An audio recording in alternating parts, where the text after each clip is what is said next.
Hi hello friends, स्वागत आहे आपल्या सगळ्या यूट्यूब फॅमिली मेंबरचं नवीन एका व्हिडिओमध्ये आणि आपल्या चॅनलमध्ये सुद्धा. आता रात्रीचे 9 वाजलेत आणि आम्ही असं जेवण करून घेतो.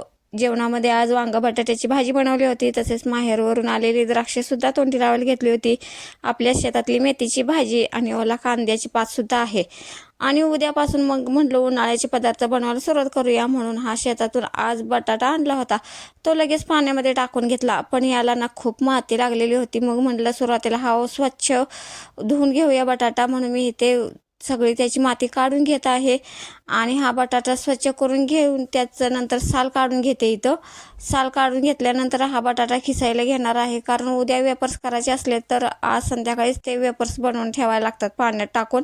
आणि इथे माझ्या एक गंमतच झाली. खरं तर माझ्या ह्या किसनीमुळे मला बटाटा वेपर्स करताच येत नव्हते, पण आता 10:30 वाजता रात्रीचे कुठून ॲडजस्ट करणार. मग आहे तीच किसनी वापरून मी बटाटा वेपर्स करून घेतले. आज थोडेसेच केले, मग 2 किलोचेच करून घेतले मी इथे बटाटा वेपर्स. आणि बघू शकताय तुम्ही, एवढे छान आले नाहीत, एकदम पातळ होतात या किसनीमुळे बटाटा वेपर्स. पण असो, आता म्हटलं पाण्यात टाकलेत तर करूनच घ्यावेत म्हणून घेतलेले आहेत.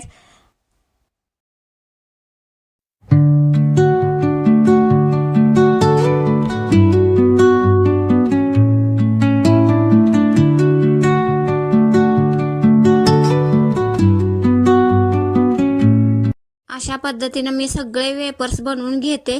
हे 2 किलोचेच करणार आहे, बाकीचे आता उद्या करेन. आणि हे वेपर्स सगळे बनवून झाल्यानंतर त्यामध्ये ना वेपर्स बुडतील एवढं पाणी टाकून घेणार आहे.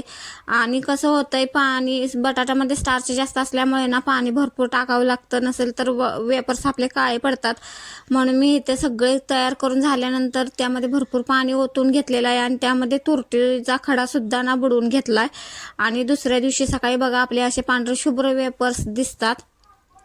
आता मी एका पातेल्यामध्ये पाणी उकळायला ठेवलेलं आहे. पाण्याला उकळी आल्यानंतर त्यामध्ये हे वेपर्स टाकून घेतले. आणि वेपर्सला सुद्धा ना फक्त एकच उकळी आणायची आहे. 5 ते 7-8 मिनिटच फक्त वेपर्स हे पाण्यामध्ये ठेवावं लागतात आणि लगेच असे वेपर्स काढून घेतले मी एका घमेल्यामध्ये. आणि आता हे टेरेसवरती मला वाळत घालावे लागणार आहे, कारण इथं हे बघा, आता इथं हे सगळे आपले वेपर्स घालून तयार झालेले आहेत. हे 2 किलोचे झालेले आहेत. अजून मला 3 किलोचे करायचे आहेत, कारण सगळ्यांना आवडतात आणि सगळेजण खूप म्हणजे आवडीने खातात, त्यामुळे भरपूर करणार आहे. बाकीचे पार्सल माझे कालच आले होते. एकच पार्सल राहिले होतं माझं मागे, ते सुद्धा झालं. आणि ह्याचं अनबॉक्सिंग आत्ता मी करणार आहे आणि ते तुमच्याबरोबर शेअरसुद्धा करणार आहे. चला मग दाखवते. आत्ताच मी वेपर्स घालून खाली आले आणि तोपर्यंत माझे हे पार्सल आलेले दिसले. आणि हे पार्सल बघा एवढे आहेत. ह्याचं आता अनबॉक्सिंग करणार आहे. यावरती सुद्धा व्हिडिओ डिटेलमध्ये मी बनवणार आहे, पण हा व्हिडिओ तुम्हाला या चॅनलवरती नाही पाहायला मिळणार. आपलं नवीन चॅनल आहे त्यावरती अपलोड करणार आहे. त्याची लिंक मी या व्हिडिओच्या डिस्क्रिप्शन बॉक्समध्ये देईनच. आणि खूप छान वस्तू आहेत, आपल्याला किचनमध्ये युजफुल ठरणाऱ्या वस्तू आहेत आणि कमी किमतीमध्ये आहेत. चला मग तुम्हाला दाखवते त्या व्हिडिओमध्ये.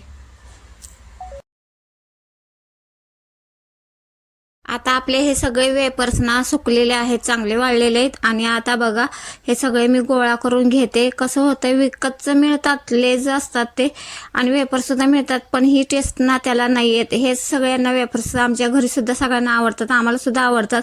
आणि हे खूप छान लागतात आणि उपवासाला सुद्धा ना तळायला लागतातच हे वेपर्स, म्हणून हे करून घेतलेले आहेत. आणि आता हे सगळे मी गोळा करून घेते. आणि तुम्हाला कसे वाटले व्हिडिओमध्ये एकदा सांगा मला कमेंटमध्ये. उद्याची सुद्धा मी वेपर्स दाखवेन तुम्हाला, ते तुमच्याबरोबर सुद्धा शेअर करेन. आणि बघा इथं हे सुद्धा ना बाजूला घातलेले सुद्धा सगळे गोळा करून घेते. आणि आता संध्याकाळचे 5 वाजलेले आहेत, तरी सुद्धा खूप ऊन लागतंय. आणि तुम्हाला टेरेसवरचा आमच्या व्ह्यू दाखवते.